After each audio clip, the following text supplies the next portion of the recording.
Swamiji gives it such a beautiful description. The part of you that remembers you, but which you never have to remember. That part of you which is from there, when you touch that, Swamiji says the only way to access it is through your will persistence. When we sit for power manifestation, we are not trying to move a matter, change a matter. We are manifesting Paramashiva in us.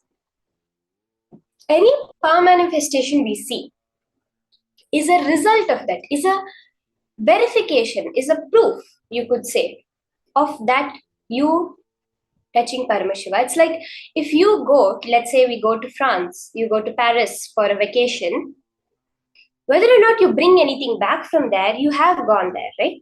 But if you go, you buy a souvenir so that you can show, yes, I went to Paris. That same way, wherever you go and you buy something as a souvenir. The power manifestation that happens is that souvenir. It's a side effect of manifesting the powerful cognition, understanding your Paramashiva Tattva.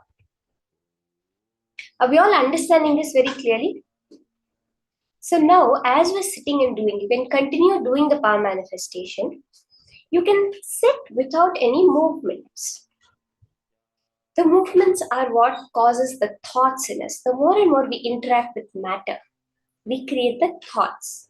And these thoughts are what you could say is the veil of time that is there between our cognition of length, breadth, and depth and our space as Paramashiva.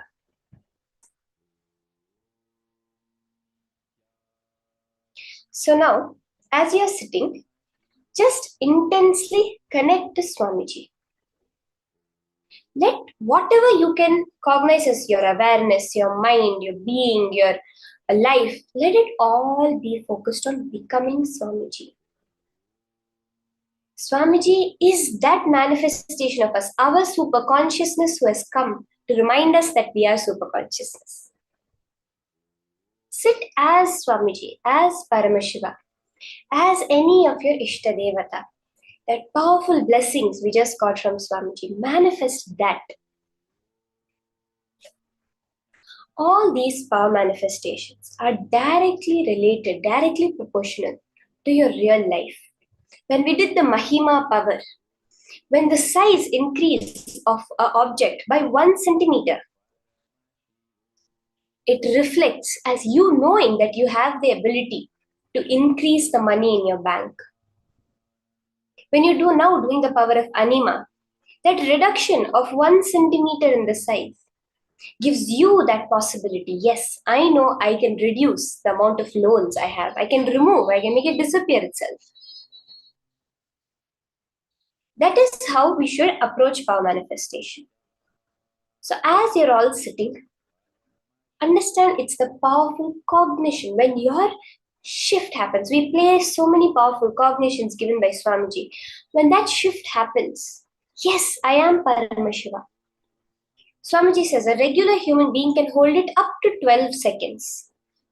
If we hold it even for 21 seconds, that click, that wow, when you suddenly see a huge mountain, for that few milliseconds, microseconds, your brain is completely blank. We say it's awe-inspiring. You're speechless. That is when you're touching Paramashiva. When the red screen first opens and you see Swamiji, you have no words to describe it. If you're able to hold that space for just 21 seconds, you go beyond the space of returning, you are enlightened. For power manifestation, Swamiji says 9 seconds being able to hold it is enough. And Swamiji says we all have the possibility to easily hold it for 12 seconds. The moments where we get intuitions, the moments where we have a feeling about something and it really turns out to be true, all of that is the power manifestation. The Mahā Vakya which Swamiji tells us to chant. So I just described the first step of power manifestation, which is that unclutched space, where the thoughts are coming and going, but you're not interacting with them, you're not attaching any meaning to them, anything like that. The next space, the next state, which is the Mahā Vakya chanting, where you have that constant Mahavakya's vibration. Swamiji beautifully describes when Ram Surat Kumar had blown the smoke on his face, he went into a state where everything was happening in front of him, but there was no audio, only the Mahavakya repeating. That Mahavakya repeating, it's that sound, that vibration which has the possibility, that capability to suck up any other chatter happening, whether it's the inner chatter or the outside sounds. It is the vibration that increases your frequency to that of Paramashiva. Swamiji says, wherever the Mahavakya is chanted, I am physically there. So chant the Mahavakya intensely.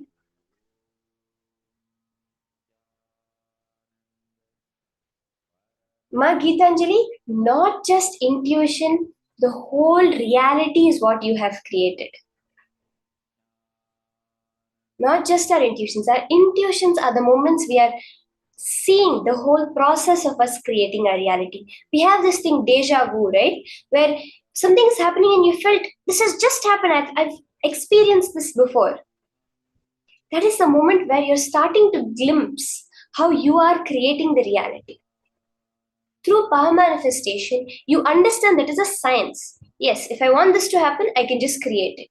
If I want this incident to happen, it's there. I just have to pull it out and bring it into my reality.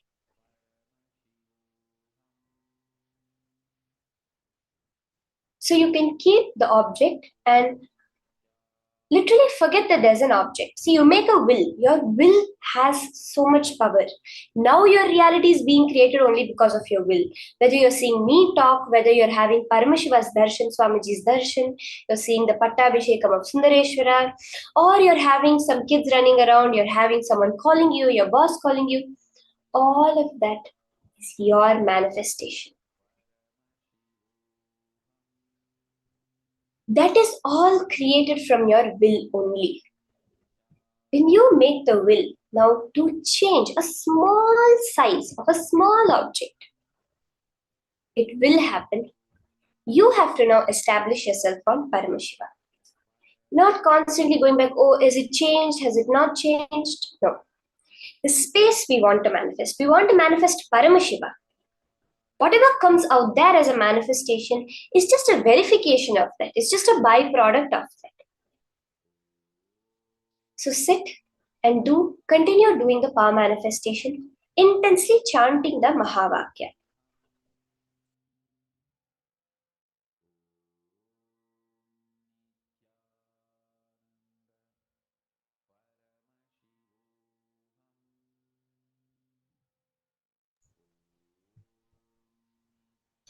More and more, just connect to Swamiji. Hold that form in your inner space. Sit as Swamiji, not as a visualization. Keep him as you itself sitting there. Swamiji's jatas, the crown. You are sitting as Swamiji. You have that huge crown. You are dressed. You are sitting in that space of eternal oneness with Paramashiva.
for you to fall into samadhi.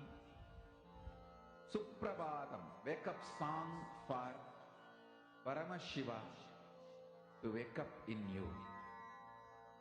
Just remember this one powerful cognition.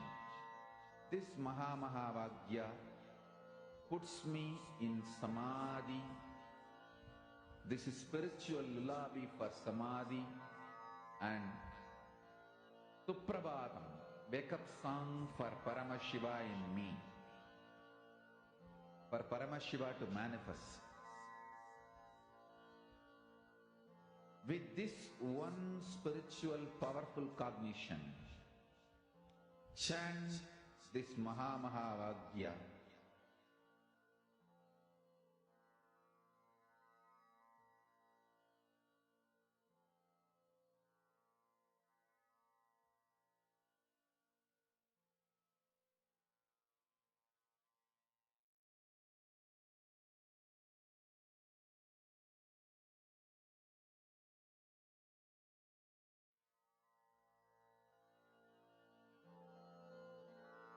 Mahavagya, spiritual lullaby for samadhi.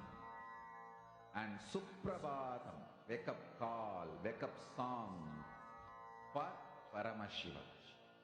For Paramashiva to manifest. With this one spiritual powerful cognition, chant this Mahavagya. Om Nithyananda Paramashivoham. Om Nithyananda Paramashivoham. Om Nithyananda Paramashivoham. Om Nithyananda Paramashivoham. Om Nithyananda Paramashivoham. Om Nithyananda Paramashivoham. Om Nithyananda Paramashivoham. Om Nithyananda Paramashivoham. Om Nithyananda Paramashivoham.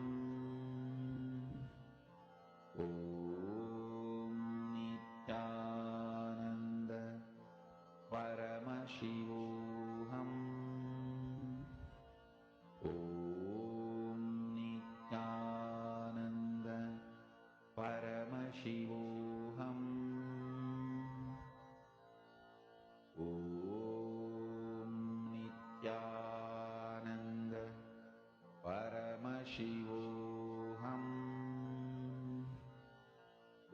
Om Nithyananda Paramashivoham. Om Nithyananda Paramashivoham.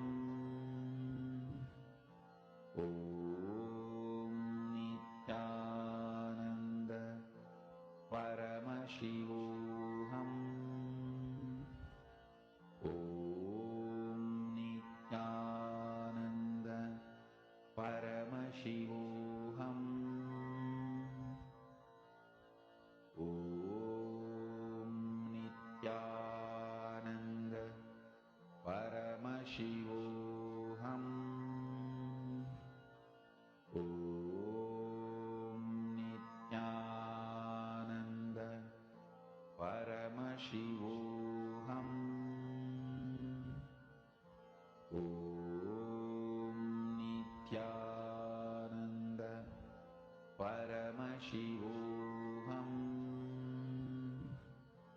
Om Nithyananda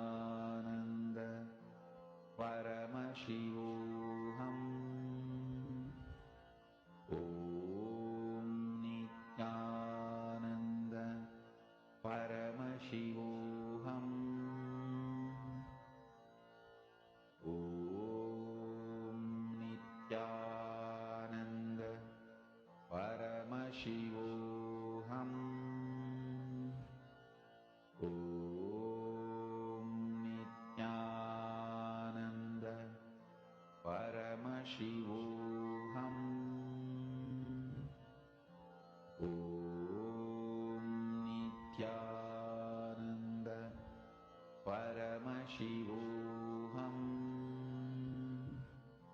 Om Nithyananda Paramashivoham Om Nithyananda Paramashivoham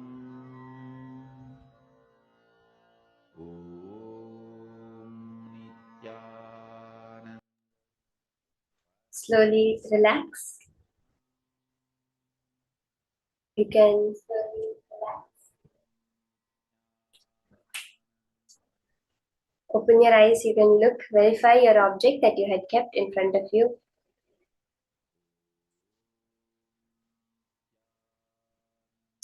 Check back whatever changes have happened in the objects that you had kept. The color, the size that has changed, anything like that. Whatever it is, you can measure it. More than that, share how you were able to experience yourself as Swamiji. How much were you able to connect to Paramashiva? What is that experience that you had? The next session is a very, very exciting session. This is such a beautiful technique, truth that Swamiji has revealed, which is so simple to do, but so powerful.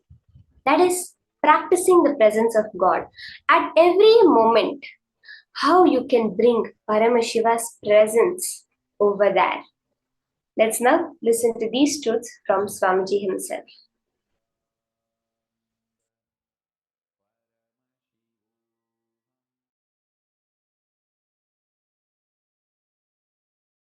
Today I wanted to share a few truths about practicing the presence of God. It's a very beautiful story. You all would have read this story in school. There was a guru and he had 10 disciples.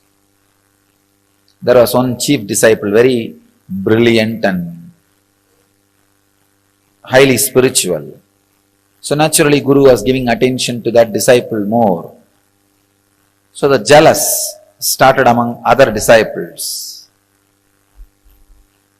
So all the other disciples wanted to defame, abuse, disrespect this chief disciple who was getting too much of master's attention.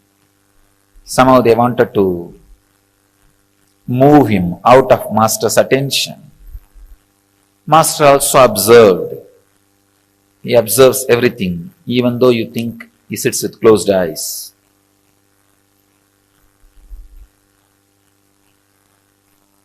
He observed what goes on, all the absurdity which goes on when he is with closed eyes, or when people think he is with closed eyes.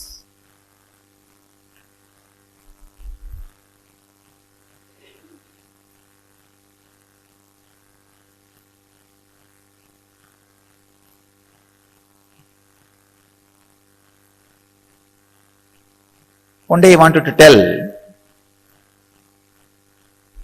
all the disciples why he is giving more importance to the chief disciple, the sincere disciple. So he called everybody, kept a small test, giving each one of them one banana and telling them, go and eat in a place where nobody sees you, where you are not observed by anybody. All the fellows ran here and there. One ran behind the kitchen, one ran behind the sarovar, one ran outside the gate, one was hiding in the temple godown. They all ate and came back, except this chief disciple. He came back with the banana without eating it. All the disciples asked, why? He did not find any place. He just kept quiet. Master asked, he did not find any place where nobody was observing you. The disciple says very beautifully, it's a very small story. all of you would have known. Master, I am not able to find any place where God is not observing me, where God is not seeing me. I feel everywhere His presence. This story was known to all of you as a knowledge. Unfortunately, it did not become wisdom. The story has multiple layers of meaning and understanding.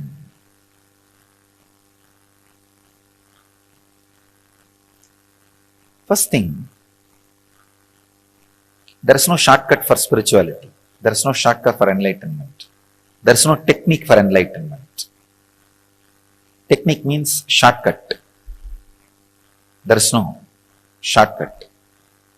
You have to iron out your 24 hours with a clear understanding of practicing the presence of God in your body, mind, actions, in everything.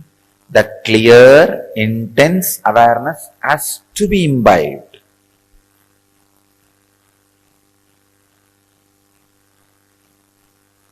Second thing, whatever you experience as God, when you experience me, some will have 30% fear and 30% love, 30% confused emotions. Some will have maybe 50% fear, 40% confused emotions. Some will have 100% fear. Some will have 100% love, no fear. Different ways you will be experiencing the Guru. Whatever you experience as Guru, that's what your experience as God. You have no other experience. Whatever may be the experience you have about Guru, whether it is with fear or the attitude of master and disciple, or the attitude of father and son, or the attitude of mother and son, or the attitude of friend, or the attitude of beloved, practice 24 hours. Two things will happen. One, your action will fall into awareness. Second, that fear, whatever the lower experience you have about the Master, will extinct, will be burnt away. The percentage of fear you experience with me will be burnt away. The percentage of other emotions, except pure surrender you experience with me, will be burnt away. These two things is possible only by practicing intensely the presence of Guru, practicing the presence of the Master. When you sit in your office, think, this place is owned by Swamiji. How Swamiji will maintain this office? When you sit and talk to people, if Swamiji is here physically, how will I talk?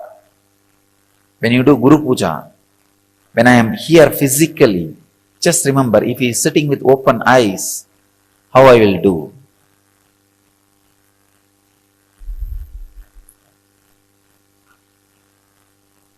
Practicing the presence is the only way. Is the only way. Only way. Your arrogant, egoistic logic can go on justifying, no, there is some other technique. Or you can go on postponing with it. That is what I call hypocritic loopholes. The air hole, air bubble in the copper wire will not allow the copper wire to be a conductor. Electricity will never flow. Same way, the hypocrisy between the relationship, when you practice my presence, the hypocrisy you handle, you have it, it's like air bubble, will not allow the Guru-disciple relationship to happen, will never, the presence will permeate, penetrate you. Practicing the presence with tremendous respect.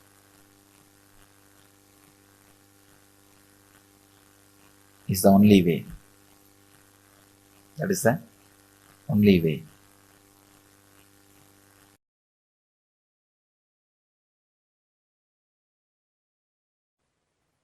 Understand, this initiation, this Shaktipada is the purpose of my existence, to give you this Shaktipada only. I exist and I come here and sit again and again every day.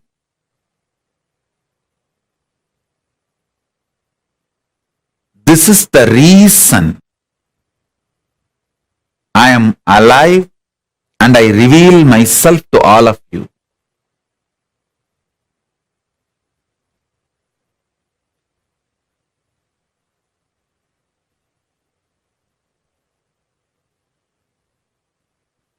I sincerely bless all of you as living manifestation of Paramashiva, as Paramashiva. I bless you all and initiate all of you. Whoever decides to trust my revelation about me as Paramashiva,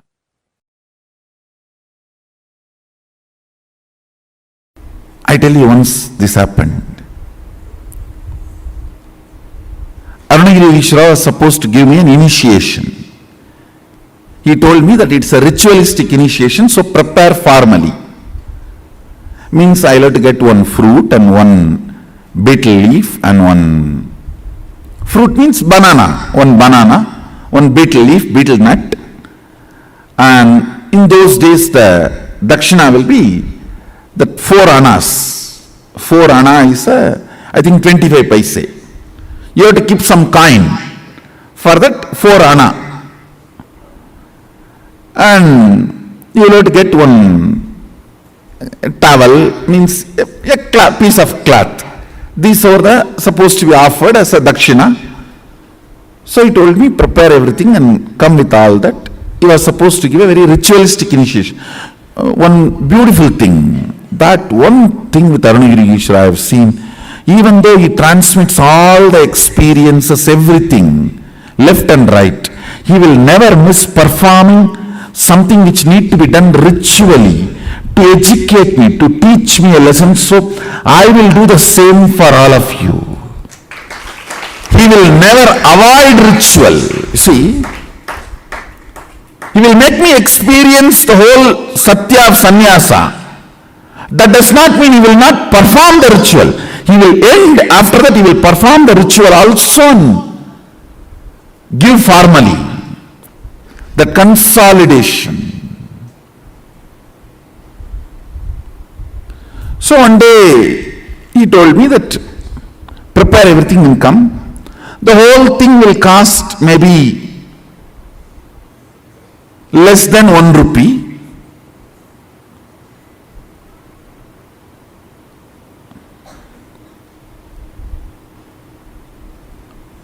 Because the towel, already I had one towel, means that angavastram.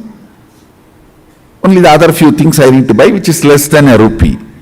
With including that 4 anna I am supposed to give as dakshina, whole thing will cost only less than whole thing will be 1 rupee.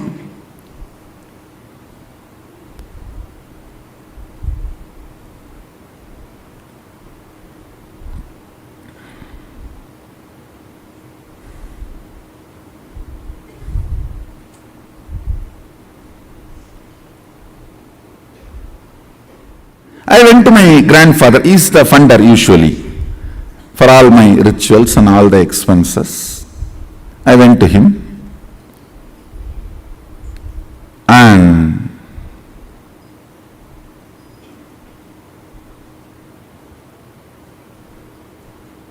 I still remember that the steel table, and that side he was sitting in a chair, and usually kids when they go and sit on, that is my bar, that jumping bar. In that I will put my hand down and try to jump 3-4 times. Tata, tata. To get his attention, and he will say, Enada? Samir Bhavantya. Means, what Swami you have come? And then I said that like this I am going to have some puja and initiation. I want 1 rupee.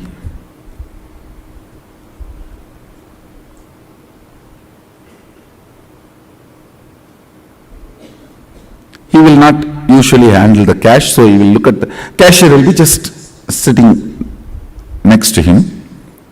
He will look at him, and in the eyes itself they have a signal how much to give and all that. And by now I had already studied the signal. If he just shows through the eye, only what I ask will be given. If he shows with a little smile also, then little more than what I ask will be given. All that signal now I studied. And if you stand on the table and jump few more time and nacharchify, in the Tamil it is nacharchify means nagging, little nagging. Tata, innum tata, tata, innum tata. Means if you stand and nag, nacharchify, you will get 1 more coin or 2 more coin. And he told me that by the time before sunset come, before the sun sets, I am supposed to go to Aranirigishwara, so he has to do the rituals and give. I know now sun is going to set. I need to run. But I was standing there nacharchifying.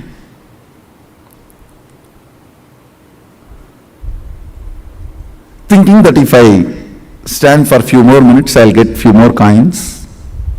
I can buy something with that when I am going back to temple. And as usual, when I stood there and nacharchify, nag, he smiled at that cashier. That fellow, Ayyo Baba, I have not seen a person like this. He will count such a way almost that he will tear that note, or almost half of the weight of that coin will go away the way he rubs.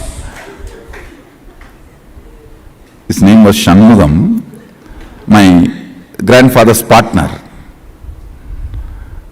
And he will count. Ndara, Samervaya. Finally, he will put that coin. So because I was standing and nagging, I got a few more coins. I think 2-3 coins he gave. I took it and ran. By the time almost sunset has happened.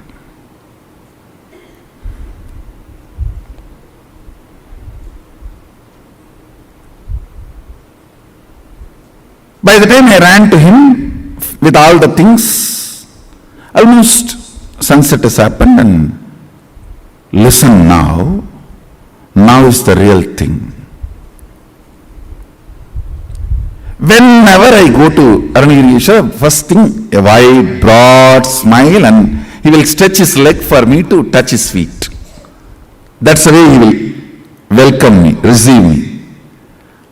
Vada? He will stretch his leg with a wide smile. That is the way he will always receive. And I will run and touch his feet. That day, he did not stretch his feet. Smile was not, I will not say there was no smile, but I know it was a limited expression. And he did not stretch his leg. That's it. I know underlined, slight, but very strong message for me. Fortunately, I had such deep Guru Bhakti Sadashiva gave. Even the light warnings from Guru made me wake up from my blind spots and catch his feet, change my cognition. I should say, that's the biggest right thing, which is much more important than the initiation from Guru, which lifted me and made me experience oneness with him. It is your ability to see the slight warnings he gives and catch, change the cognition, saves you in life. Because many times he doesn't want to interfere with your freedom, with your will, with what you want to do in your life. It is the slight messages. It's a light underlines. Listen carefully. This underlines light warnings, very subtle messages. If you can catch that and change your depth, you are saved. He did not stretch his leg.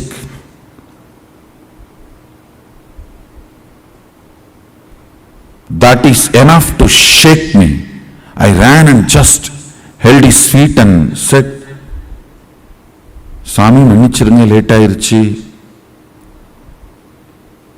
Tappu pannitane. Means forgive me.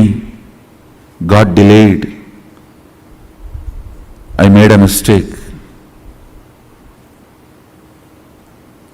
He said in Tamil very beautifully,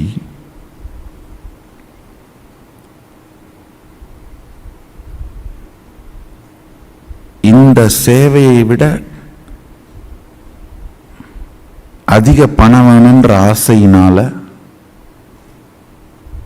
தேவையில்லாமல் சரியான நேரத்தை இழக்கிற பரப்பா.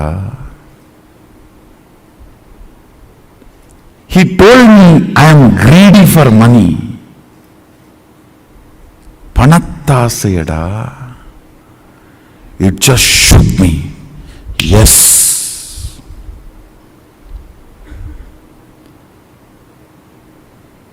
Because for initiation, I'll try to repeat the whole conversation. See, for initiation I need only 1 rupee. I don't need to be standing there and nagging my grandfather for few more coins. Something which I thought I can buy, which can be a comfort, and after all easy money coming, it's only few more minutes.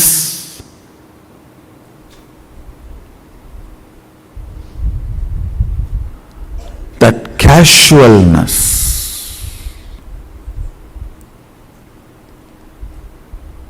it was a slap, shock.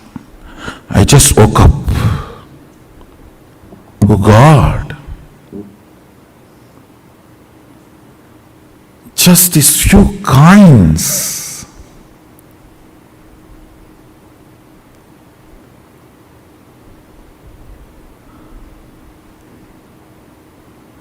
And I am a guy who never touches money.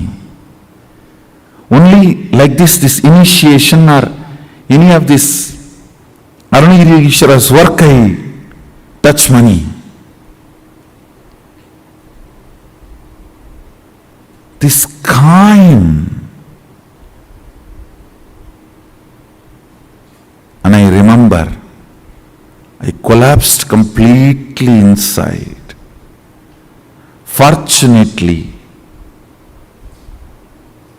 decided to choose the Guru, Arunagiri Ishvara, and dropped that remaining coins which was in my hand at his feet. Over. Never ever, even the casual greed. Over. Not even because it is coming effortlessly, why not? No.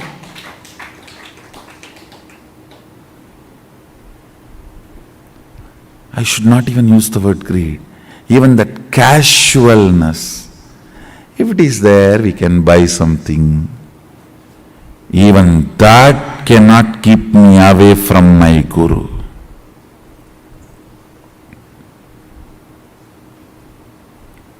It was too small incident, but too big cognitive shift in me. Over. Over.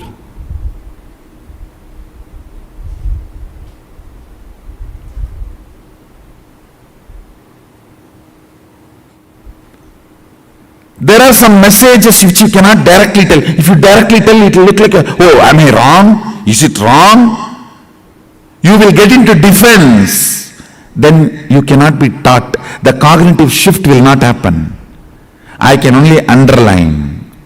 Even a casual desire for little money should not keep you away from Guru. I can only underline. I cannot directly give you. If I give this statement directly to you, you may get into defense. Then transformation becomes painful, difficult.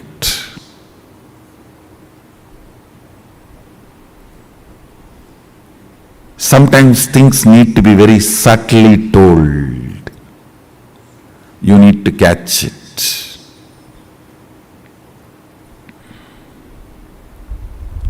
You need to catch it. Only if you catch the subtle messages given by Guru, your cognition will be consolidated. Your cognition will be consolidated.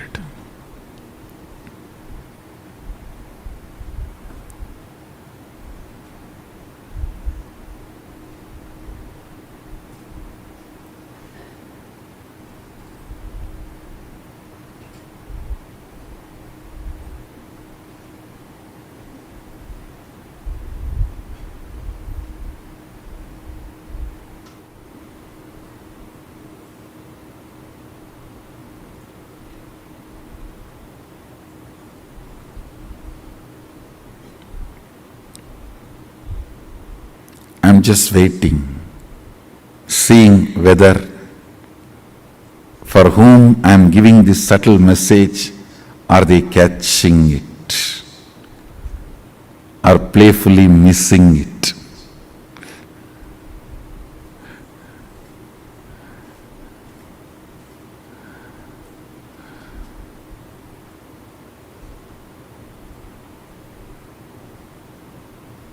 There are some who cannot be recovered. They are doomed. When I say the name, you are doomed. You can't be recovered. You are going to be drowning. So as an evidence, I am leaving this name. You are not going to save yourself. Only when you are not going to save yourself, I tell your name. If you are going to save yourself, I don't tell your name. I only send a message. And see whether you are going to catch it or going to be playing, missing it. If I tell your name, be very clear. Don't take this as good sign. If I tell your name, don't think, oh, Swamiji told my name directly and advice. Praising is different. Sometimes I tell your name and praise, that is different. During the advice, if I tell your name, be very clear. I am leaving the evidence for the future to tell. Even after Swamiji told he did not listen.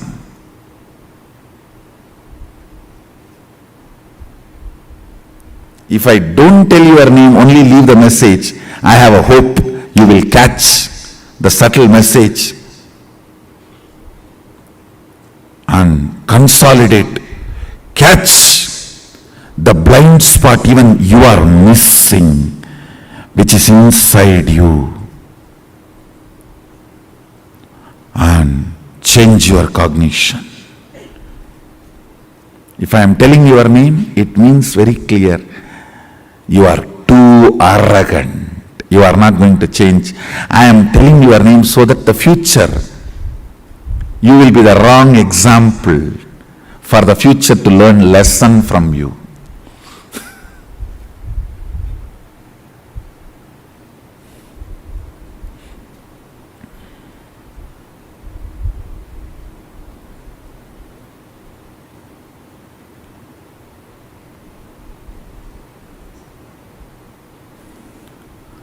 Cognitions matter.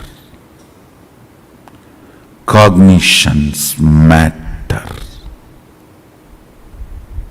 Cognitions matter.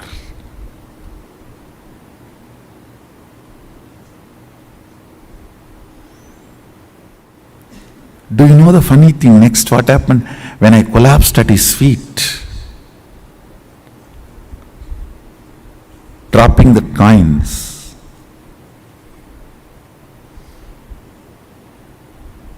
I know at his feet, my whole cognition changed.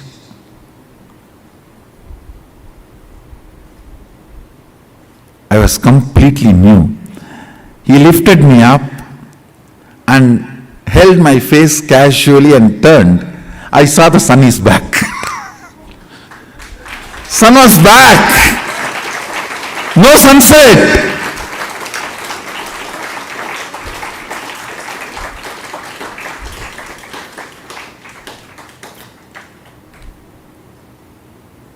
He smiled and said, getting sun back is much easy for me than teaching you with the subtle message. This was more difficult. The moment you become defensive with Guru, it is spiritual suicide. You are done. Nothing can be done after that. Sometimes if Guru tells directly, you get into defensive with Guru. Over. Bye.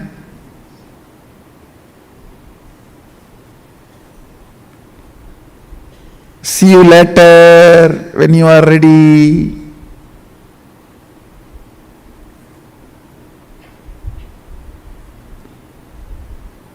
Understand?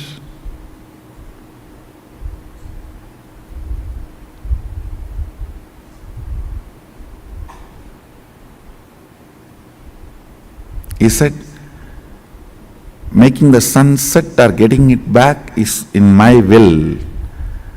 But you deciding to cognize my side or other side is your will. So I need to play here more subtly than there.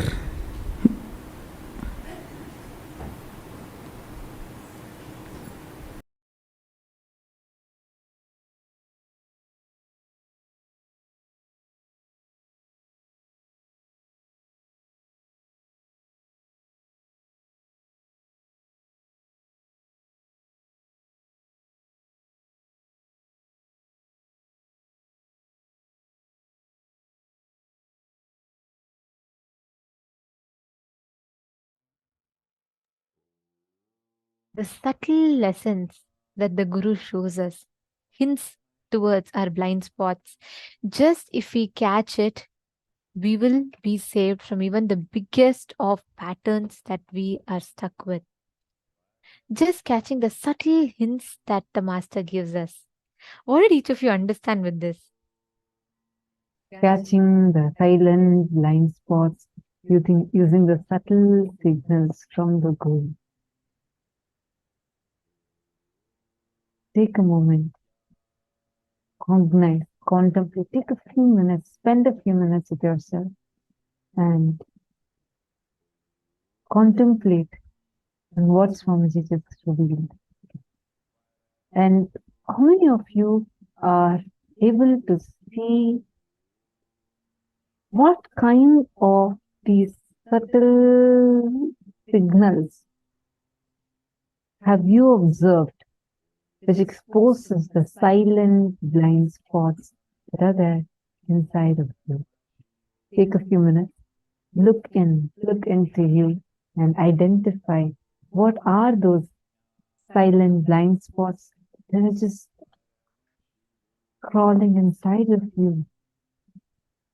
Actually, many times, even we will not know what are these subtle blind spots. These silent blind spots means you don't know it exists in you, but it exists in you and it is making you like, it is making you take decisions, all of these from this space. Many times we think, oh, it's just not there. Swamiji is beyond any patterns, any incompletions. Like there's nothing. Swamiji is an avatar. But why did Swamiji reiterate on this one thing so much? Just Swamiji getting, he didn't even it was not even any greed or anything, like Swamiji said. But Swamiji is teaching all of us a very, very important lesson through this. How we need to catch the silent blind spots means even we don't know it exists in us, but it exists in us and it influences our decisions by sitting inside of us. How many of you are able to catch your silent blind spots? Sometimes it will be like, always you'll feel it's very normal. You just don't like to, maybe go out and do something. It's very normal. You don't like to talk to certain people. It may look very normal for you, but it is a blind spot sitting inside of you, influencing your decisions. How many of you are able to recollect or identify some of these blind spots? Can I request all of you to post in the chat? How many of you are able to identify these blind spots inside of you?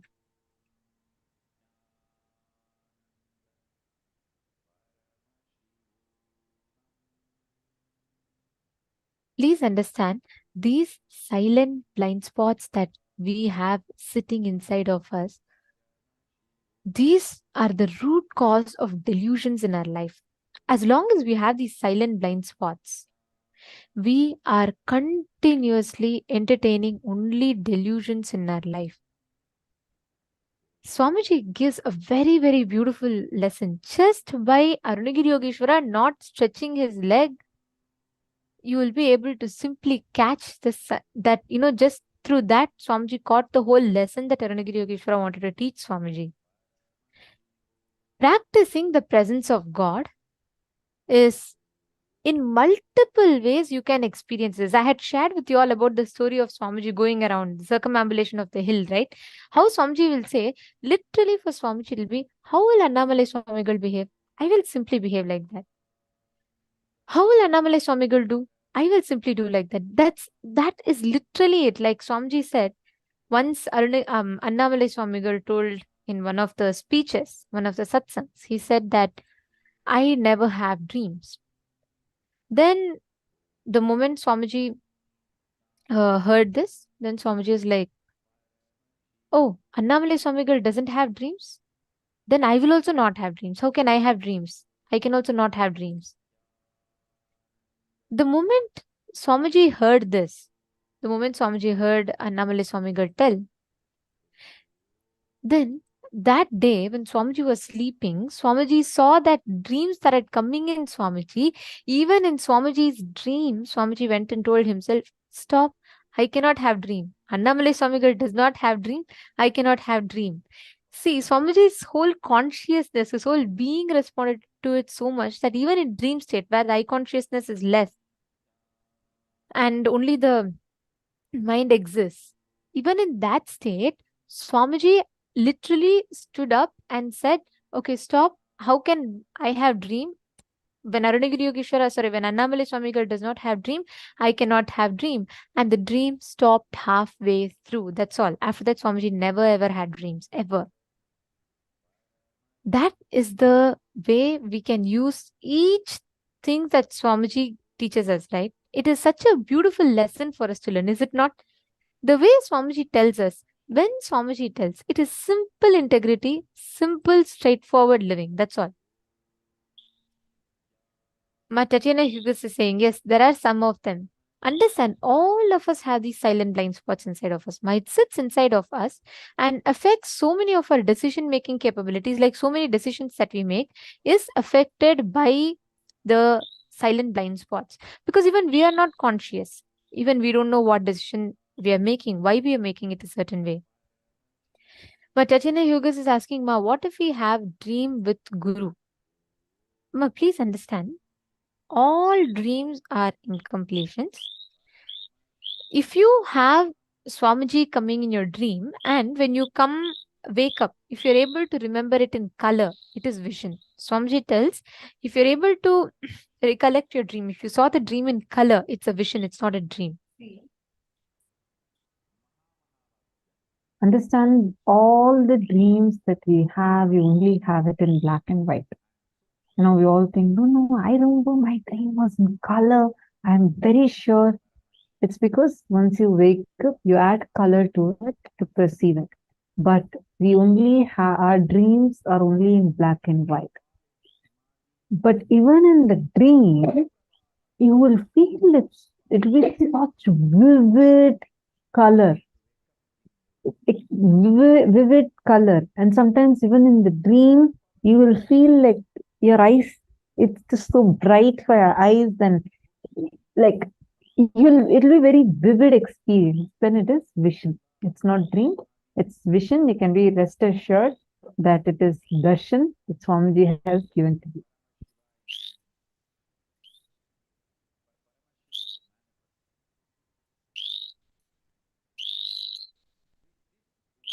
Suma, now all of us need to do just one thing. We all need to look back and catch those blind spots inside of us. And secondly, choose the way how you are going to practice the presence of God. It could be anything. You can just say, how will Swamiji respond? If Swamiji is here, will I do this? Each of us have so many different ways through which you can have that practicing the presence of God. Just keeping Atmalinga, feeding the Atmalinga, living with Atmalinga will make you so friendly, complete inside of you. Every time, whenever you need any decision making, any crisis you are in, just do this simple thing. It will give you so much of a courage and strength. Pen down just 5 aspects of your life where you're going to be working with this technique. Where Swamiji tells, how will Arunagiri Yogeshwara behave? How will Annamalai Swamigal behave? I will do the same way. How will he get angry? No. Will he get afraid? No. Then I'll also not get afraid. Here we have a living avatar with us. All we need to do is just that. How will Swamiji behave? Will Swamiji ever get irritated? Will Swamiji ever get afraid? Of course not. Then I will also not get afraid. Just pen down 5 aspects of your life where you want to apply this truth. Just 5. Please take a few minutes and pen down.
Yes.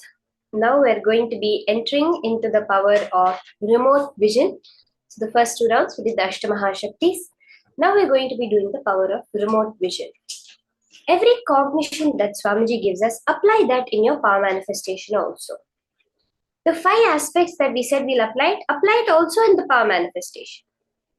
How will Swamiji tackle? If Swamiji said you have to remote view now, Swamiji sits for a remote vision. How will Swamiji behave? How will Swamiji respond to that? The same way we are all going to respond to it. This power of remote vision is literally that, remote vision. You'll be able to view a remote place, sitting wherever you are without the aid of any external objects or technology. Just through the power of your third eye, you will be able to remote view. You'll be able to see any place in this entire universe. Yes, planets, stars, or else some garden somewhere, some remote village in the corner of South India, you'll be able to scan it all through the power of remote vision.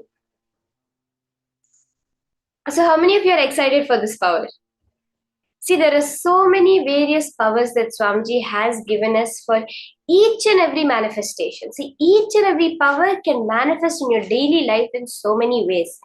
This power of remote vision, actually one of the most powerful applications of it, which we saw during the time, was being able to find lost items. Where it'd be so casual. Someone would come and say, oh, I just misplaced my phone this afternoon. The last time I saw it was on my bed. Could you just scan and tell me where it is? And we'll say, oh, it's still there right next to your bed. It's fallen onto your suitcase and a towel has been kept on top of it. Therefore, that you're not able to find it, go and look, it'll be there. And the person will go look and find it. Something as simple as this, as to, there was a scan which happened where someone came and said that, for a few years back, I lost a box of jewelry. We think it was stolen. Can you scan and tell me where it was? And they said, no, ma, it's under your bed and it's completely covered in cobwebs. You have not cleaned under your bed for a long time and it's there. And they go and search and they exactly find it over there. That is the extent of this power of remote vision. For a start, we'll be starting with any known places, anything which we can verify immediately. So you will be having a certain place to scan and you will be scanning that. Let's take a quick look at what are the pramanas. What does Paramashiva say about this power of remote vision?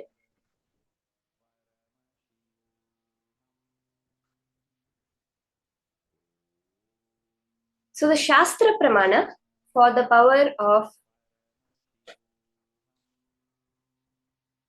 remote vision is from the Vijnana Bhairava Tantra, Sutra 92, Dharana 69.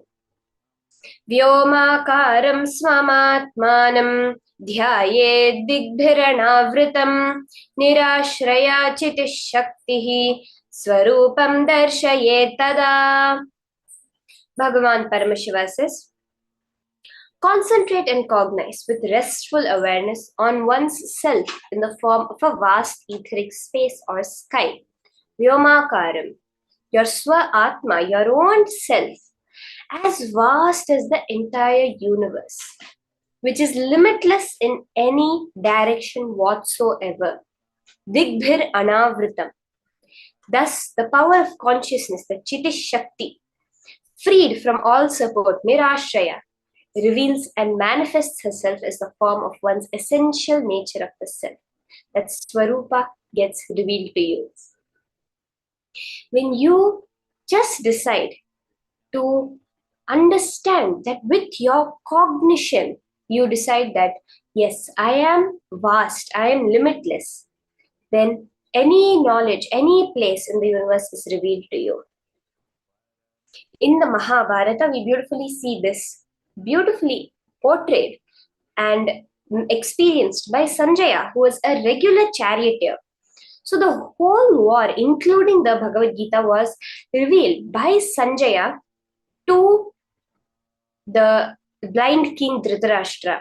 So by the Guru, by Rishi Veda Vyasa, Sanjaya is initiated into the power of the remote vision, and sitting inside the palace, he's able to narrate in complete detail, including what's happening in the minds of the people that are on the war field, to the king.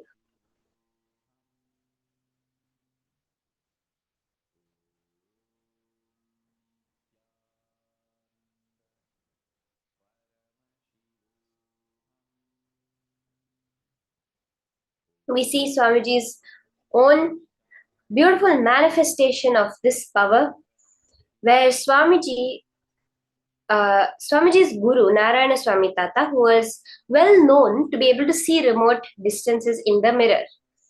So one day a senior police officer came to Narayana Swami Tata, including till today, Narayana Swami Tata's picture is there in the police department. So they came to ask Narayana Swami Tata that we were looking for a thief for the last week or so. We're not able to find him. Could you please help? And this was a regular occurrence. But then Narayana Swami Tata did something different this time. He told Swamiji, you scan. He told the young Supreme Pontiff of Hinduism, he told Swamiji, you scan it and tell. Not only did Swamiji scan the whereabouts, he showed the whereabouts of that thief to the police officer, and exactly as Swamiji had revealed, the police officer was able to catch and find that thief.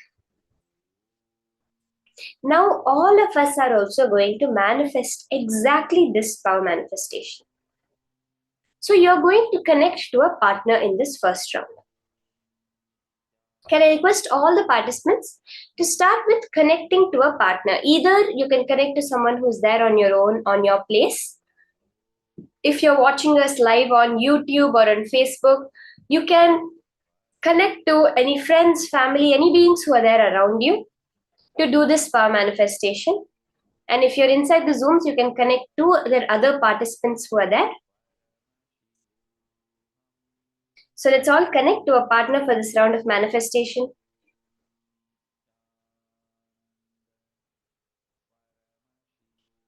As we're doing the manifestation, the parameters you're going to be scanning are going to be shown on the screen.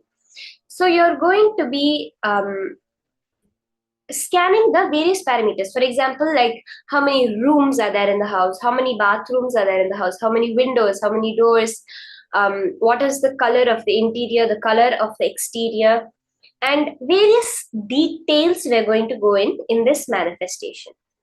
So can I request everyone to please partner up for this round of manifestation? Let's all take a few minutes and connect. Yes, Ma Mohini Lata, you can connect to Ma Priyatma Swarupini.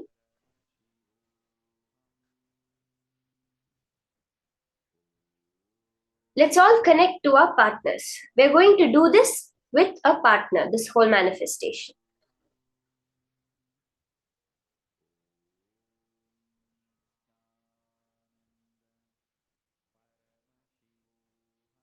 You can request your partner to give you any particular place. It can be their house or some place they've been to. They can just give you the name of that place. What you are going to be scanning, right now we have the parameters on the screen.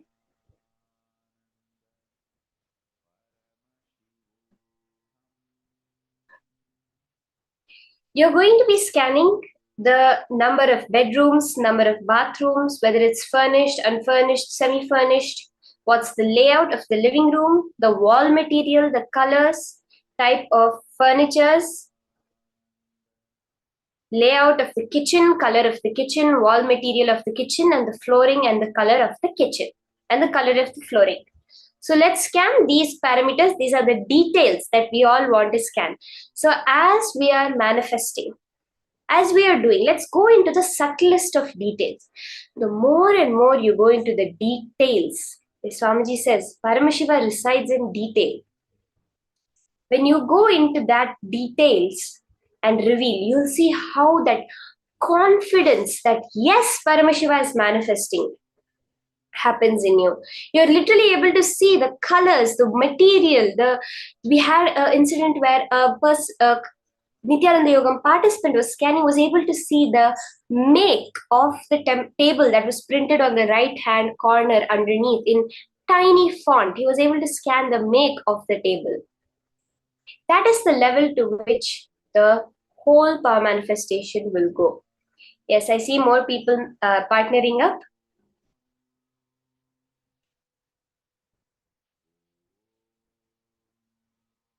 Let's start now. Okay, let's all get a place from our partner.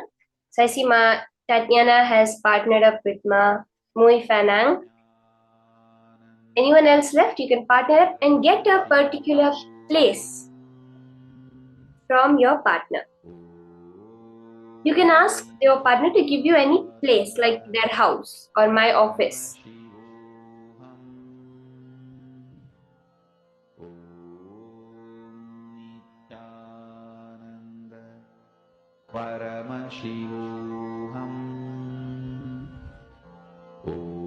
Once you have gotten the place, you will be scanning the various parameters that are now projected on screen to you.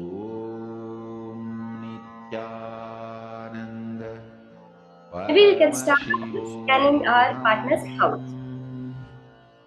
So you can scan your partner's house where they are living and scan the number of bedrooms in their house, number of bathrooms in their house, how is the status, is it furnished, what the layout of the living room is, meaning where the sofa is, where the TV is, where the table is, what material is the wall of the living room, is it a wooden wall, is it a cement wall, what color is the wall, is it blue, green, white, black, and the type of furniture.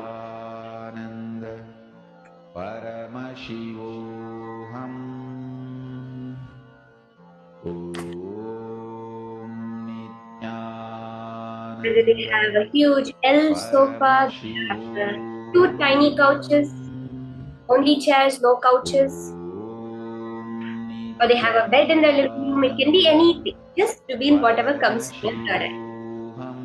Then you can move to the kitchen, the layout where the sink, where the stove, the counter space, where are the cupboards, what the color is, what the wall is made out. It's a tiled wall, or is it cement, is it wooden, and the flooring, the color of the flooring. Let's all start chant Mahavakya. Paramashivoham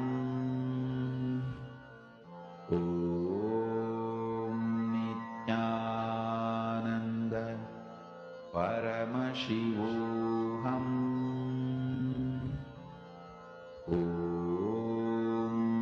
Nithyananda Paramashivoham Nithyananda Paramashivoham Nithyananda Paramashivoham Nithyananda Paramashivoham Nithyananda Paramashivoham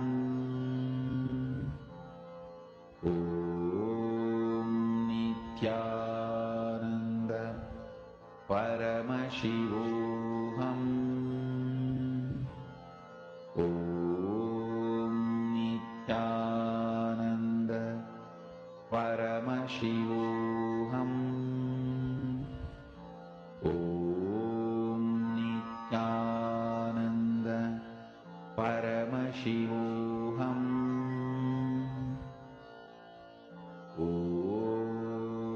Nithyananda Paramashivoham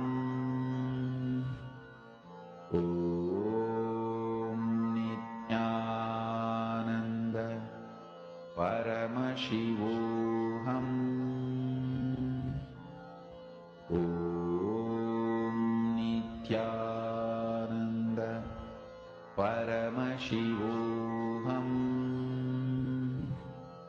Om Nithyananda Paramashivoham.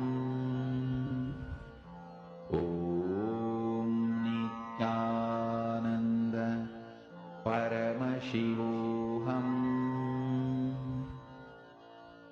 Om Nithyananda Paramashivoham.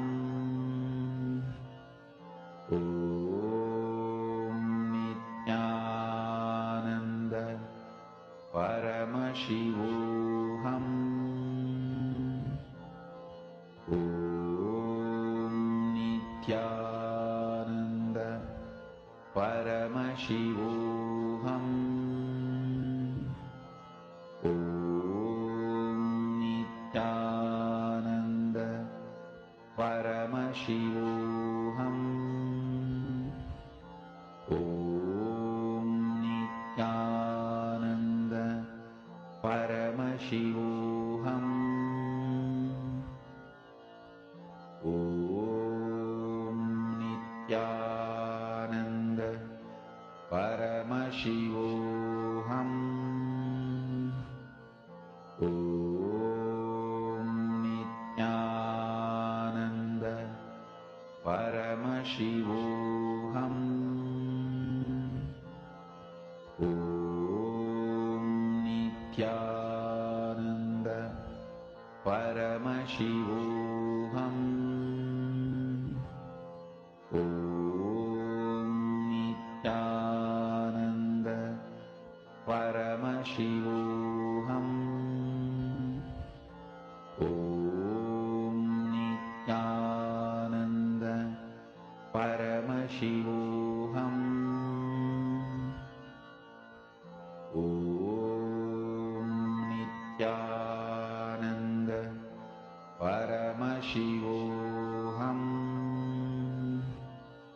Om Nithyananda Paramashivoham. Om Nithyananda Paramashivoham. Om Nithyananda Paramashivoham. Om Nithyananda Paramashivoham. Om Nithyananda Paramashivoham.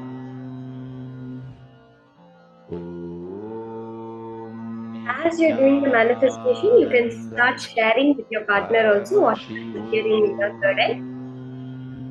Just directly, you can just tell your partner, "This is what I'm seeing, it's what Paramashiva is showing me." Again and again, establishing yourself that on Paramashiva is manifest.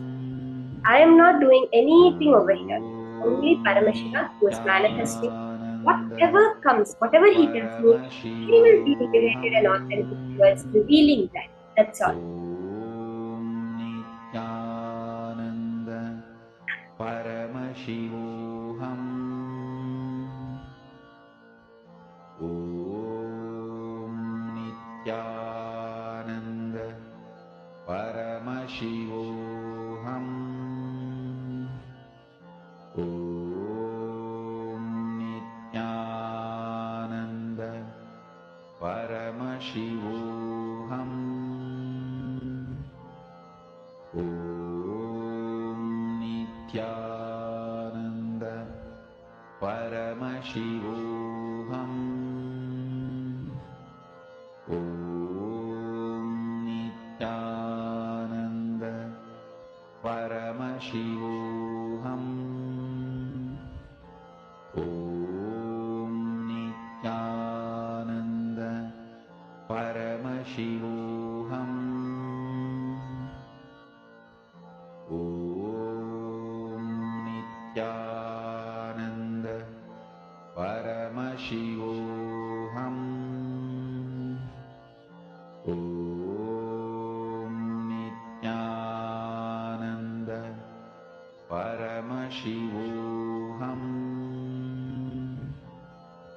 Om Nithyananda Paramashivoham. Om Nithyananda Paramashivoham. Om Nithyananda Paramashivoham. Om Nithyananda Paramashivoham. Om Nithyananda Paramashivoham. Om Nithyananda Paramashivoham. Om Nithyananda Paramashivoham. Om Nithyananda Paramashivoham. Om Nithyananda Let's all verify with our partners whatever Paramashiva revealed to us.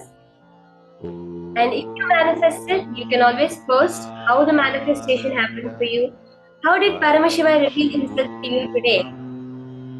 It is about catching the small manifestations we have in life, which makes us see how life is a manifestation.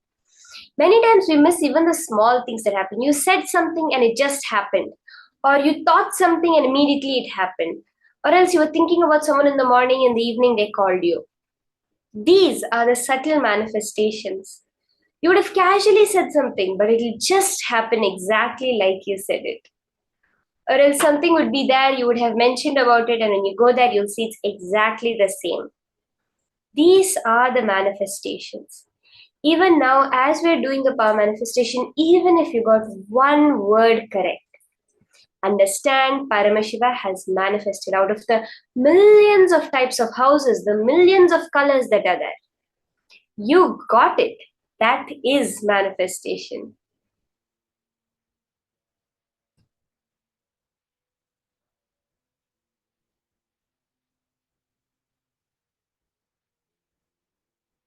So let's all post. How did Paramashiva manifest in you today? How did it happen? You can post that. Throughout the day, we're going to be quickly doing different powers that we covered throughout the whole program so that we can keep it engaged, alive, and manifesting Paramashiva in all the ways possible.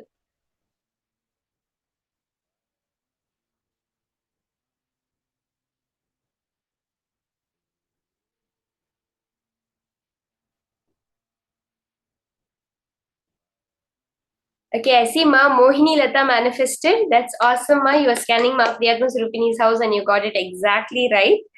That is awesome. See, when one person manifests, that's the space of entanglement. The more and more everyone else also participates in the manifestation, that space will just multiply. Swamiji says when Shaktipada happens, when the energy transfer is happening, it is not that one person manifests, two people manifest, so it's two, the unit is two, three people manifest, so the unit is three. No.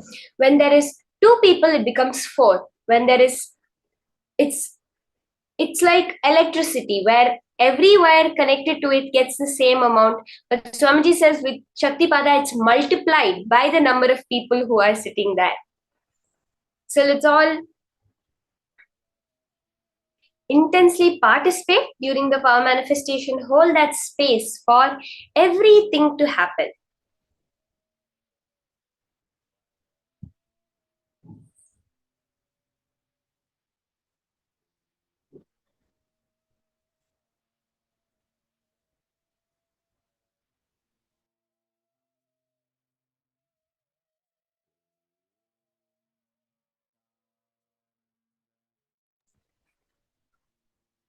Now, we're going to be entering into the next powerful session from Swamiji.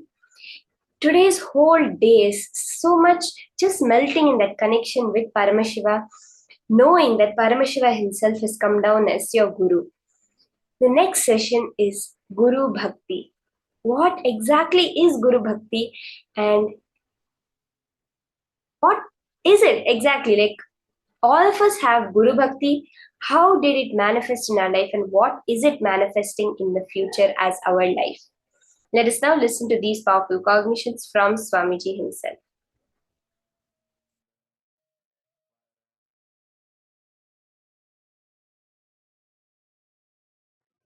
Whenever you fall for someone, you are in deeply love with that person. The human being, the person for whom you fall for, you are in love. That person takes you for granted. You feel the other person for whom you have fallen is not loving you so much as you feel for him or her. Listen. Whenever you fall for someone, you always feel the other person for whom you have fallen, that person takes you for granted and that person does not love you, have feelings to the same level you have. Sometimes this is the way you feel, sometimes this is truth also. With ordinary human beings, this is the way love is acted, reacted, given, received, reciprocated. This is the way the love flows with ordinary human beings. With the divine, with Paramashiva, the logic of love is totally different. Listen. When you love me, when you fall for me, first thing, I raise you. Second, I shower life energy in you. When I shower life energy in you, your consciousness is the most superior asset, wealth, property for you and for the world. Listen carefully.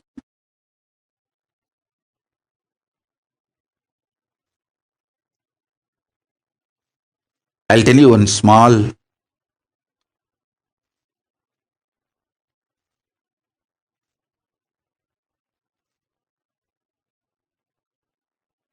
very sweet, intimate happened between me and my Guru Arunagiri Yogeshwara.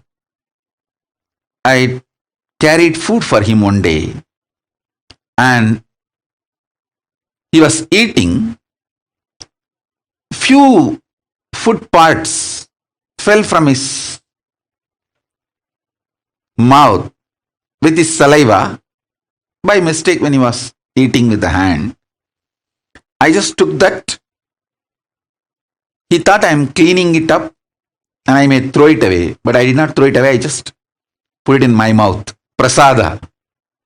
The Guru Uchishtam. Guru Prasada. He smiled at me. I still remember. He said, now this body, showing my body, has also become precious asset for the world. It will do a lot of good. In Hindu tradition, the Guru Uchishta, the food partaken by the Guru Prasada, is sacred, very sacred. Guru Padodaka means the water with which Guru's feet is washed. The food which Guru has partaken, Guru Uchishta, Guru Padodaka, is highly sacred in Hindu tradition.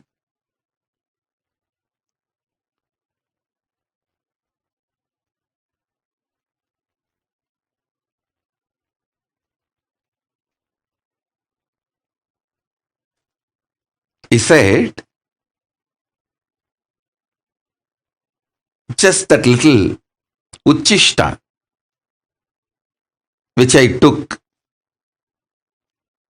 the power of that, he said that his very biomemory, bioenergy is passed on, and that will start flowering in this body now.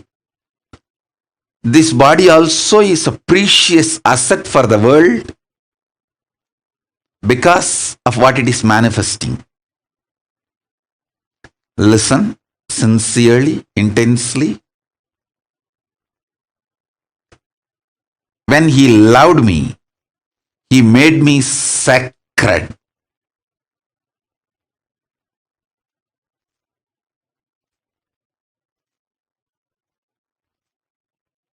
When I fell for him, he raised me and he made me sacred by showering his love on me. Listen.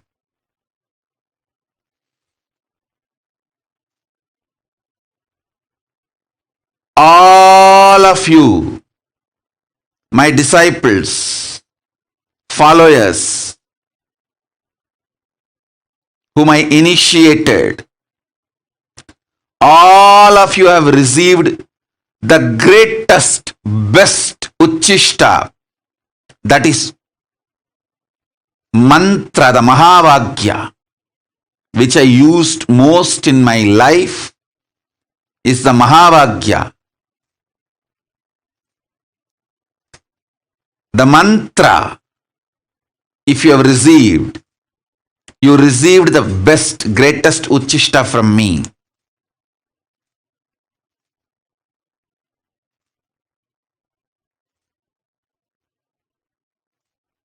You are now sacred. Your consciousness is needed for this world. Each of you meditating, living Veda Agamic lifestyle, living enlightenment not only helps you, it helps the world to sail through this pandemic, this pralaya.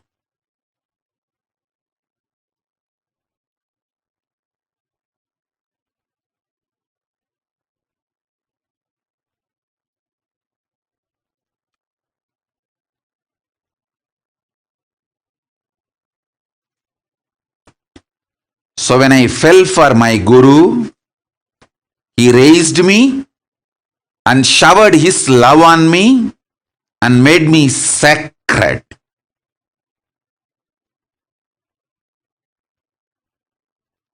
He did not take me for granted. Same way, I want to tell each one of you, I don't take you for granted. When you fell for me,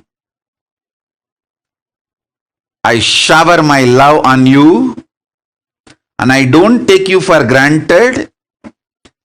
I make you sacred. Understand? Sometimes I may not be giving attention, but never ever feel I take you for granted. I don't take you for granted. Sometimes if I give you attention, you become more conscious and spiritually awakened. Then I shower you with my attention. Sometimes when I give attention, you try to use me like a crutch. Hang on.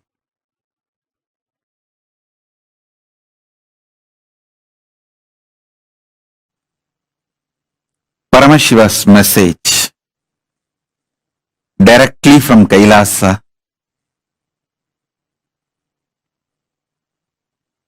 Listen. Reality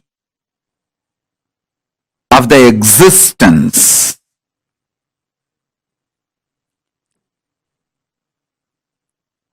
manifests as consciousness in you, as Paramashiva in Brahmanda, in macrocosm.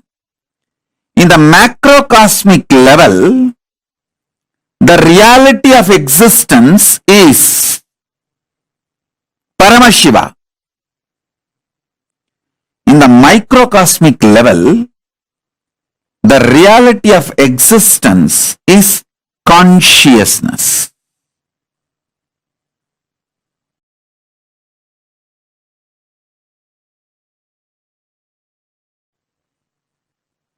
Listen intensely.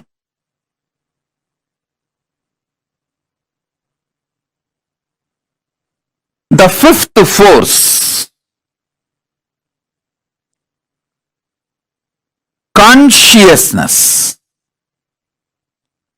just by understanding the fifth force, consciousness, the initiation can happen in you. Understand? There are some things, once you learn, there is no question of forgetting or going back to the state of ignorance. For example, swimming. Once you learn swimming and start swimming, even 25 years you did not swim, but by mistake, accidentally you fall into the water, simply your body will start swimming.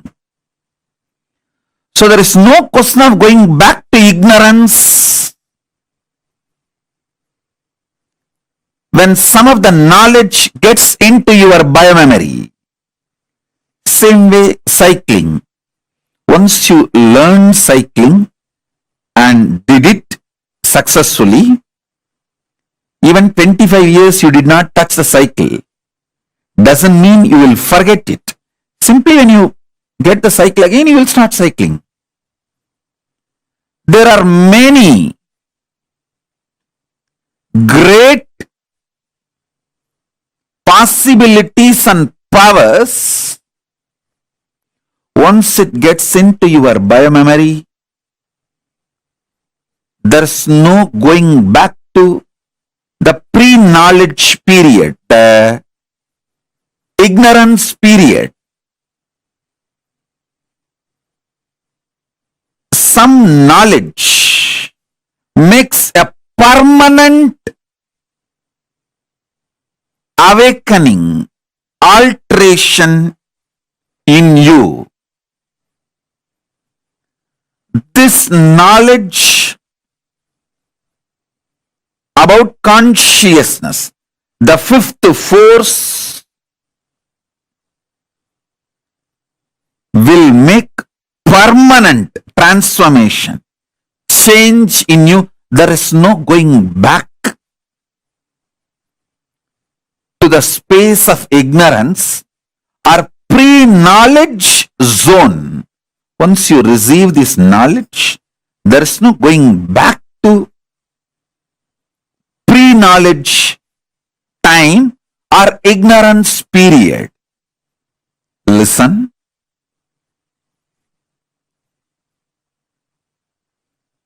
Greatest that can happen to human being is this conscious reality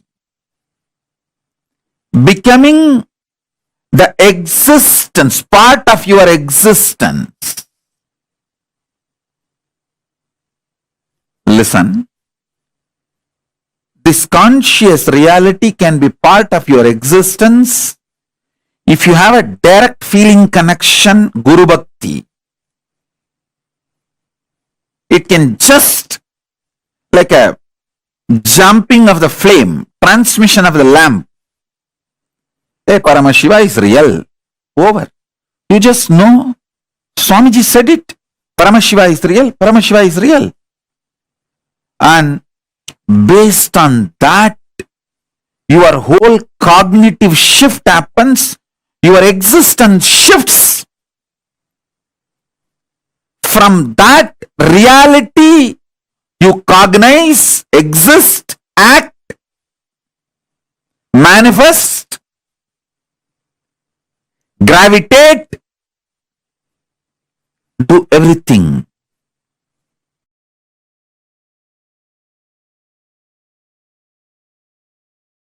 Smaranat Mukti.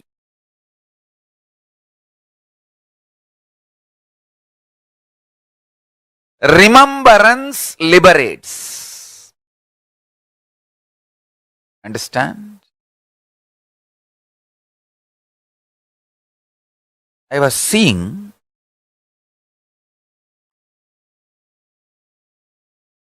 during my morning settling down period, when I was settling down from Samadhi, I was seeing what is the most important thing I should remind people. I saw Paramashiva revealing, remind people to remember. Constantly write remembrance. Understand? Whatever I need to tell, I have already told. Enough has been told. Understand? Literally last 41 years of my public life, I have said whatever need to be said. And I am going to continue to say, continue to reveal. All this will be useful to you only if you remember them in right moment.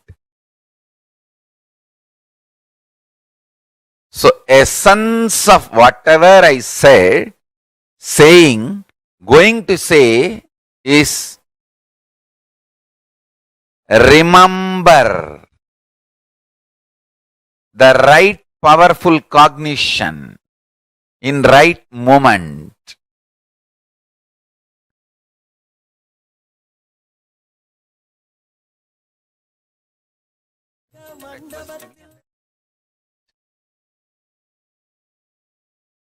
Whatever I said, saying, going to say, essence of all of that is Smaranat Mukti. Right remembrance liberates.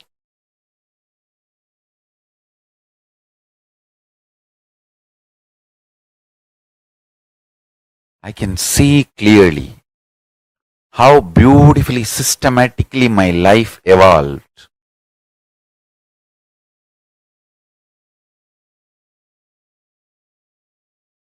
Just manifested. Understand?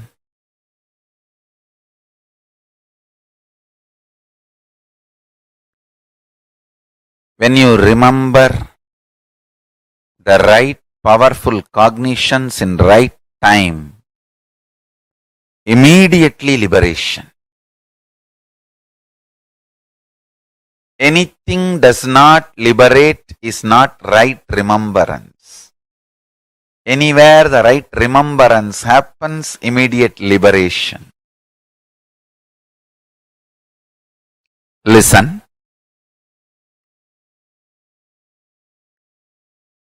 Life is all about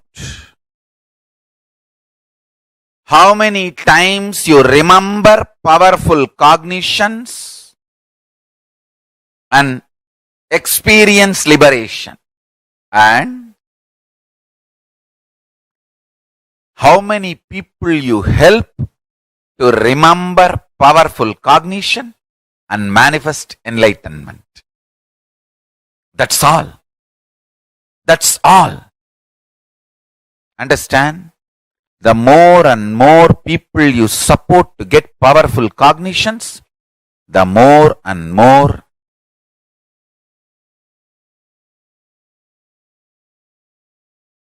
you will manifest powerful cognitions. Paramashiva says, when you make one person have Sivadiksha, whatever japa he does, the punya he gets and the same punya you also get. It's an ultimate cosmic blessing you can get for yourself and for the world. Now, remember this one powerful cognition, Smaranat Mukti. Remembrance liberates. Remembering right cognitions at right time liberates, empowers, enlightens.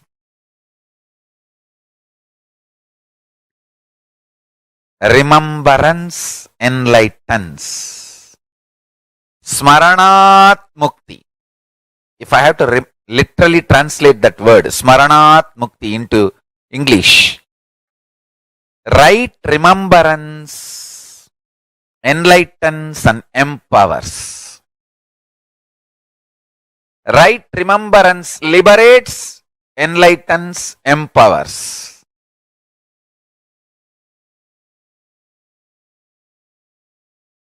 Smaranat Mukti Arunachalam.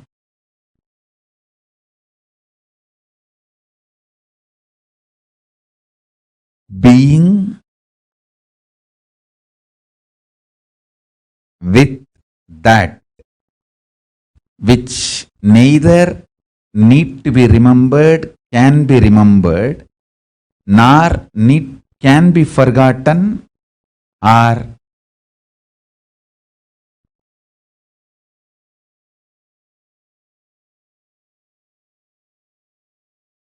forcibly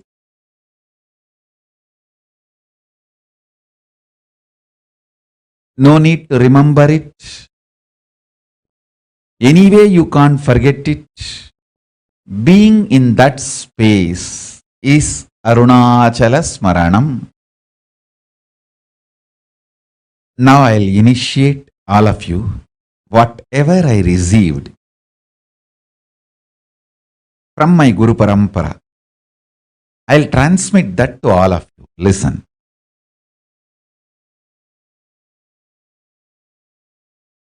Brahma Aksharam, Mahā Aksharam. It means just the 3 dot in Tamil letter, 3 dot. It's called means just put your throat on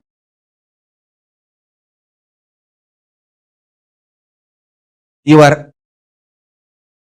upper palate. Lock the throat into the upper palate.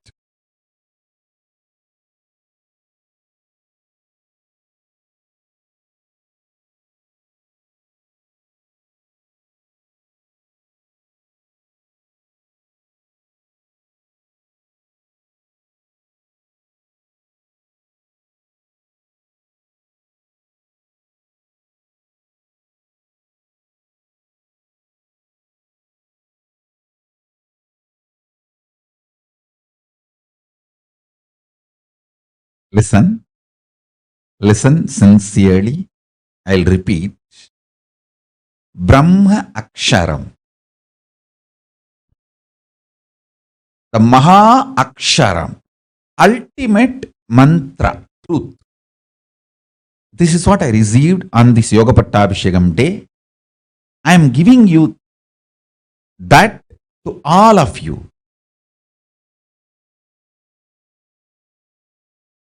It's like a technique. It can give you enlightenment suddenly. It can just manifest.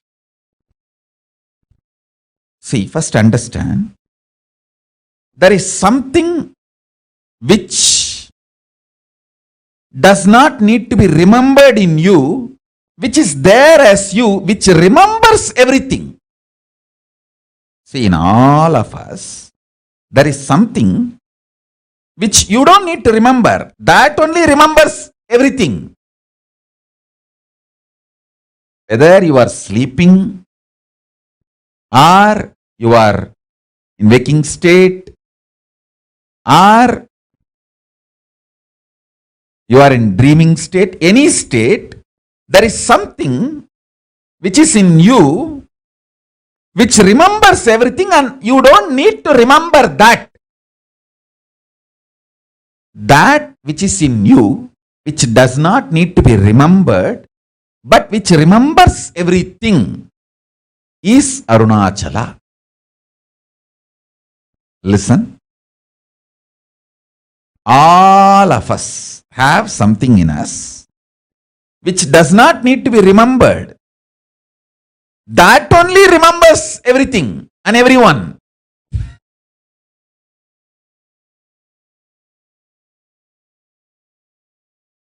That is Arunachala. That is the most powerful reality. Remembering which does not need to be remembered or cannot be remembered, which remembers everything. In you, there is something which cannot be remembered or forgotten, but that only remembers everything, including what you think as you. Listen. Cognizing that, sit with this means putting the lower throat on the upper palate. It's a Tamil letter which is projected Isaki Swami's page.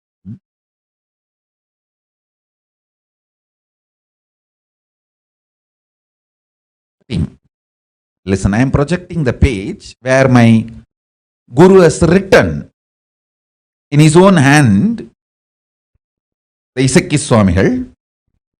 Of course, he left the body before this day. He initiated much earlier. Even though Kuppammal did the Yoga Pattabhishekam on this day, the initiation was done much earlier. But this was the initiation. Listen. Remember in you, which does not need to be remembered, which is there forever in you, which remembers everything.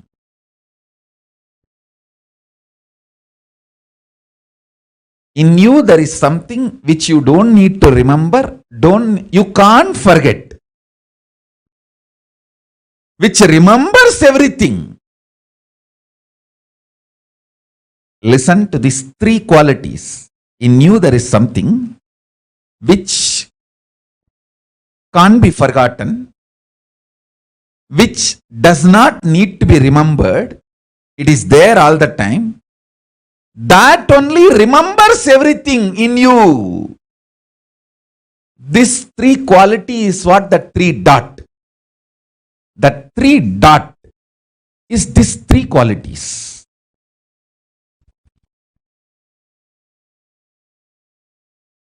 This is the Brahma Akshara. Mahā Akshara.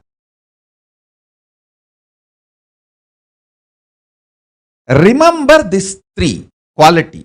There is something in me which does not need to be remembered, which is there all the time, which cannot be forgotten, which is there all the time. Whether I am sleeping or deep sleep or dream, it is there. That's why when I wake up, I just know I slept well. So even through the sleep, that is there alive. And that only remembers everything.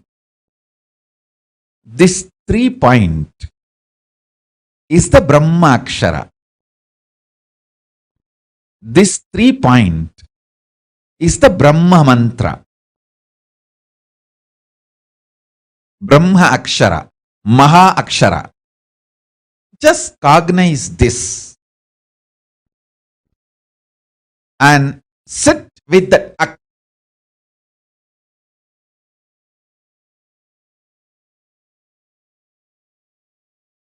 This is Arunachala Smaranam. Just by Smarana Mukti, liberation. It is a very simple but very clear initiation. All those were done. I'll give you now the essence. Listen carefully. Number 1. Brahma Dhyanam means being in that ultimate Parabrahma, Paramashiva, Parandama, which is the ultimate. Paramam, Paramatma, Paramashakti. All these words you can use. That Paramam, ultimate. Being in that Paramam, that is called Brahma Dhyanam. Brahma Aksharam, the syllable which puts you in that space. Mahā Aksharam, Brahma Aksharam. That Brahma Aksharam is this 3 dot. You can see in my own Guru's handwriting, Brahma Dhyanam, that word in Tamil it is written, and 3 dot. That 3 dot is the Brahma Akshara, ultimate mantra, which puts you in Samadhi immediately. And now I will give you precise cognition. This 3 dot means, understand, there is something in you which you don't need to remember. It is there 24 hours. When you are waking state, when you are in dream state, when you are in deep sleep state, it is there. Even during deep sleep it is there. That is why after sleep when you come out you say, I slept so well. So it is there. You don't need to remember it. And you can't forget it. It is there. Which you don't need to remember, which you can't forget, and that only remembers everything. These 3 qualities put together, there is something in you. That is Arunachala. That is Paramatma. That is Paramashiva. That is Parabrahma. That is Parandama. That is Paramashakti. That is Paramaguru. And that is Paramatma.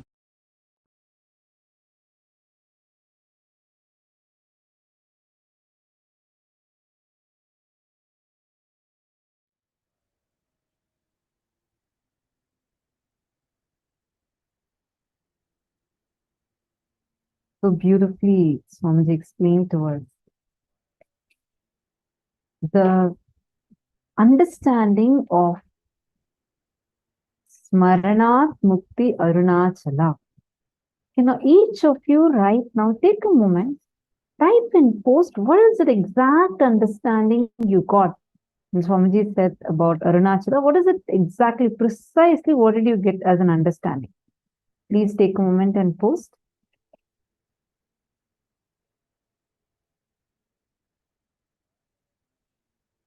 What is that exact thing you understood? What is it? Arunachala. What is that? What did Swamiji explain as who is Arunachala? How Arunachala exists in each one of us? What is that component of us? Very powerfully, Swamiji gave us like 3 states for us to identify it. 3 powerful cognitions Swamiji gave us. I request all of you to take a moment and post.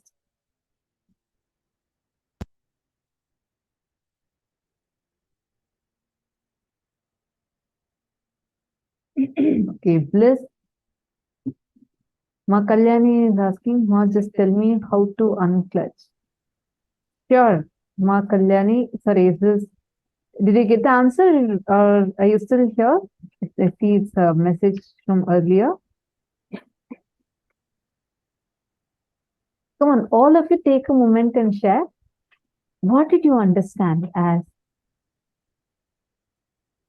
just Arunachala being inside of you? What a powerful way Swamiji explained. Smaranat Mukti Arunachala. That which resides in you, which is there in you, even without your effort, like you don't even need to remember it. That remembers you. That is Arunachala. It exists and it remembers everything that's happening in your life. That component of you is Arunachala.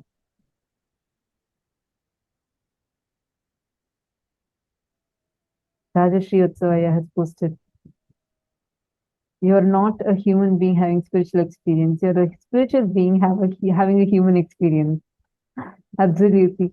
Can I request all of you, all the participants, come on, take a few minutes and quickly type and post here in the chat.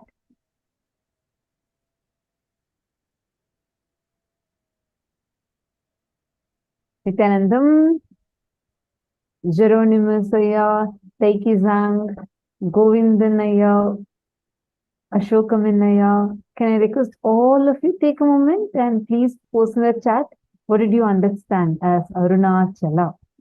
Who is Arunachala? Like, how does Arunachala exist inside of us?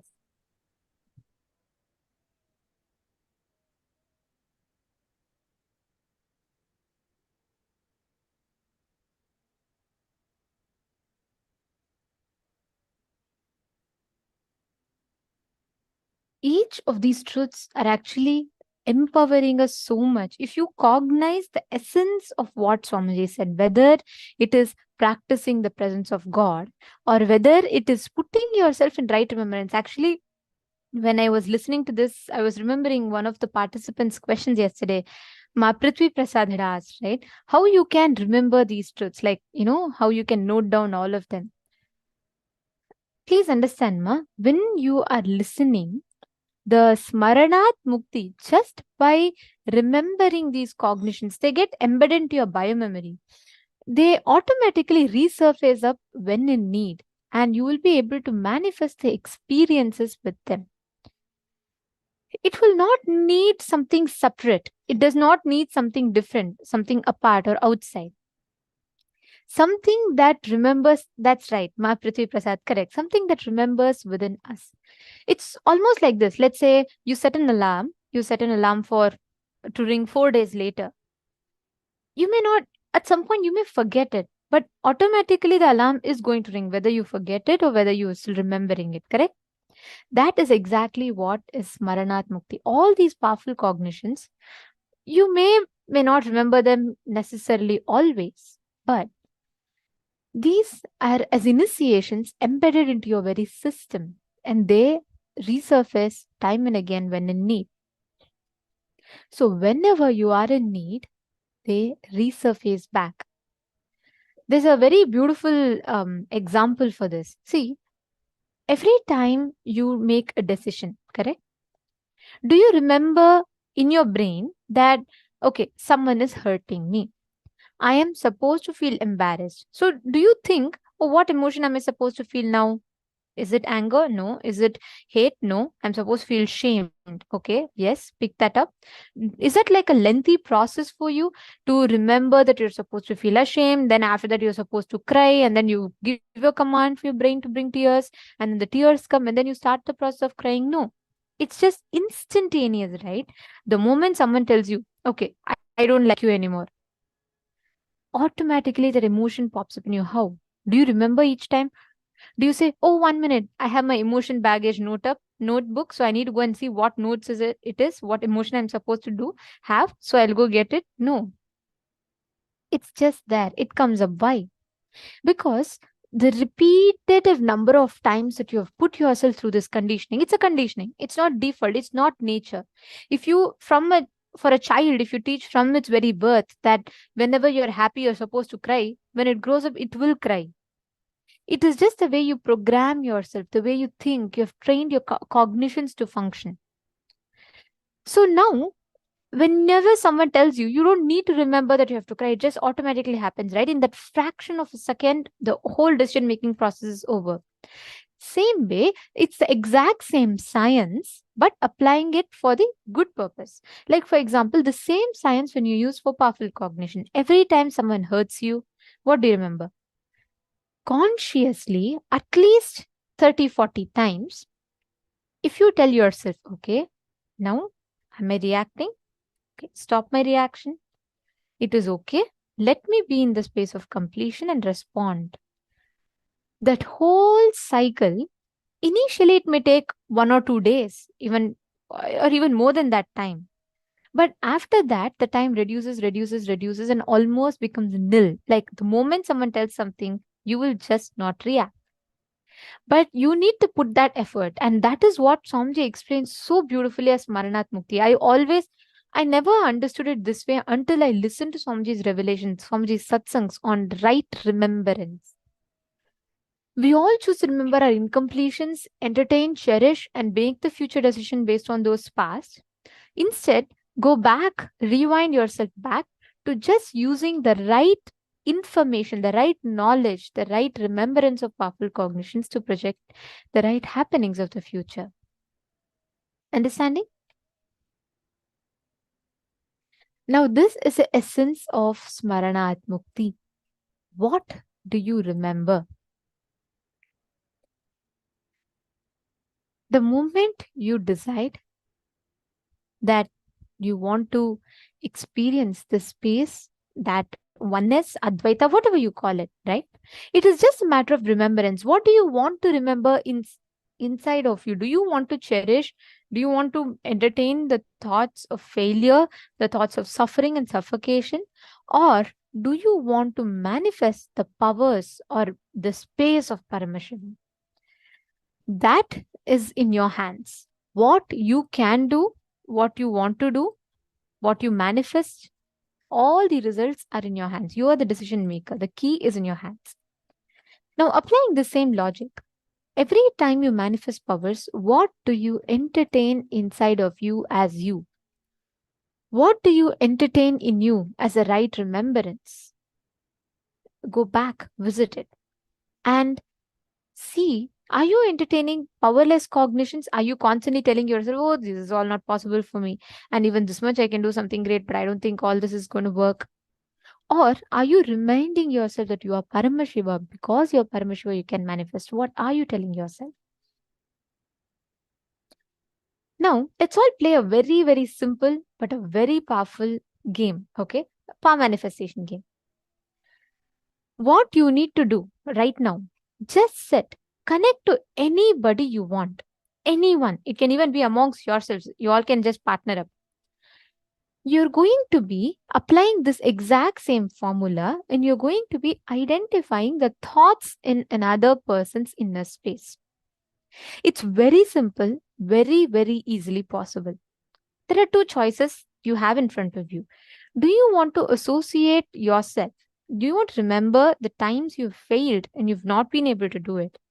As opposed to, do you want to remember the powerful cognitions where Swamiji has told for you to be able to manifest it? Constantly, it's a juggle between the two. So what do you want to choose? The decision is in your hands. Understanding? Now, each of you can connect with other person. Ma Prithvi can connect with Madonna and Ma Leontan, and each of you can just connect with the other person. Manifest this power where you are able to scan, identify what exactly the other person is thinking. Precisely right up to the point where you will be able to see what the person is visualizing. Let's start with something simple. Let's say your friend is thinking of a rose. She can have a picture of a rose in her head or constantly look at the picture of a rose. Just make sure she's remembering it. And you can connect to your friend and scan, identify what she is or he is visualizing in his inner space, and you can scan it. Apply the exact same thing. Constantly remind yourself the powerful cognition that Swamiji has told.